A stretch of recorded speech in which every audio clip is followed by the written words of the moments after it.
Welcome to PhysioMIMI. In this video we're going to show how to do a little more with PhysioMIMI. Namely, we're going to add a database, a source of information for PhysioMIMI, and then we're going to begin mapping the tables from that database into the concepts that we have available inside of PhysioMIMI. So let's get started. I will log into PhysioMIMI by typing in the address.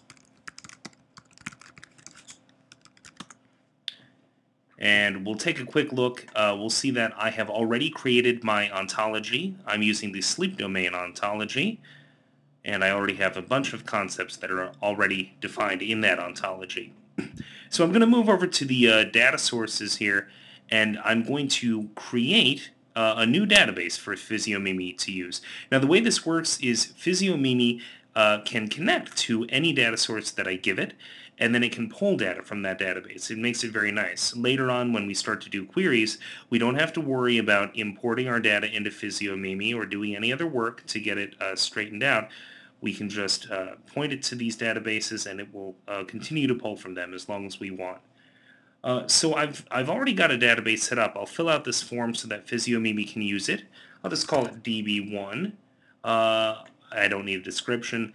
I do need to set the type of database. In this case, it is running MySQL, so I make sure to set that. And then I fill out all of the fields that I need. DB1 is my host name. MySQL database is listed on port 3306. The name of my database is Mimi. I'm logging in as the root user to that database. In this case, it's running on my own machine. There is no password, but obviously you will want a password on your databases. And we could ignore these FTP-only options. These don't apply to a MySQL database. So I've got the form filled out. I'll hit Create. Good. And I can see that PhysioMIMI has reached into that database and it's produced information about it here. In fact, it's showing the only things that I have in here. I have two tables, records and patients, that's coming from my MySQL database, and PhysioMIMI has found those. And now what I can do is I can begin to tell PhysioMIMI more about my database. Let's do this. Let's begin by adding a table relation. In my database, my records table has a column called patient ID. That column matches a column called ID in the patients table, and I want to add this relation explicitly so that PhysioMIMI knows that that's significant. So I go here and I say, look in the records table in the column called patient ID, good, and map it to the table patients using the column ID. Perfect. So I create the mapping. Good. That's wonderful. Okay. So now that we have that in place, I can begin to do more with mappings. This is something that's actually really important in PhysioMIMI, and it's also neat. I'm going to take a look at these databases. I purposely chose a small set of data, but you can see that there are a number of columns here, and what I'm going to do just for this demo here is to pick a few of those and map them into concepts in the ontology. If I had data that was that I wanted to do this with quickly, I could hit the Auto Map Table button here. I'm not going to hit it now, though. I could hit that, and then it would go through all of these columns and make a good guess about to which concept each one of these columns should map. For now, though, I'm going to cheat, and I'm just going to do it manually for those that I know that I'm interested in. So we'll start with AHI. That's the apnea-hypopnea index. So let's see if we can find those concepts that would be appropriate. There are quite a few. Now in this case I'm looking for the AHI with 3% or more HbO2 desaturation. So let's see if we can find that here. This looks like it.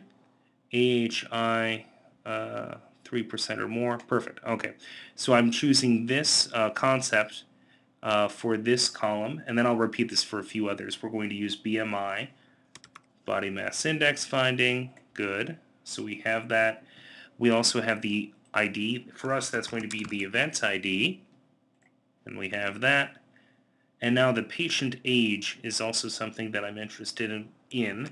We'll say it's the age at the time of procedure, and we'll let that search go. Good. Okay, so we found that.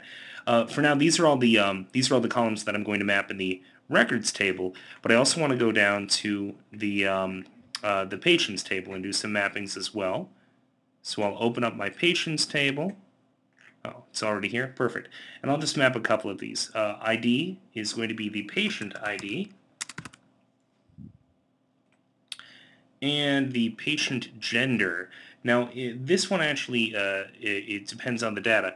In our database, we have a column that's Boolean. It's 0 for female, 1 for male.